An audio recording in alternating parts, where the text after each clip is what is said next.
Noon in Tehran, and the country's supreme leader delivering the sermon at Friday prayers for the first time in 8 years.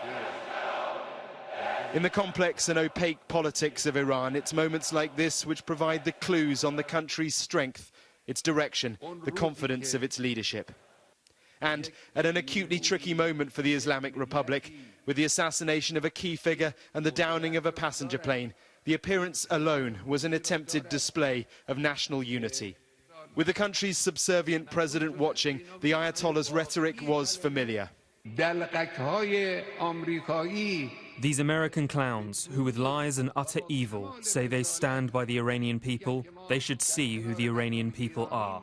He referenced the European signatories to the fractured nuclear deal. The evil governments of France, Germany and the UK are lackeys to America, he said.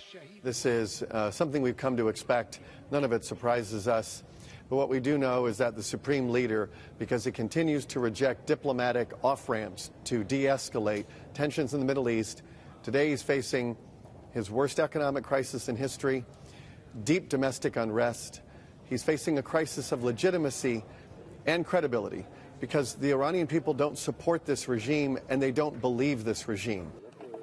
As the investigation into the plane crash last week continues, he echoed the Iranian government's regret.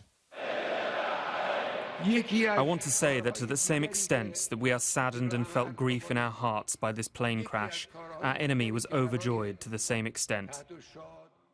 He was preaching literally to the converted here and outside, his loyalists, but no doubt many too who felt compelled to be seen here. How many really believe the mantra, death to America? Watch here as one person walks around a US flag on the ground to be walked over. As large as the crowds for the Ayatollah this Friday, there have over the past few days been protests, a reaction to the accidental downing of the Ukrainian plane.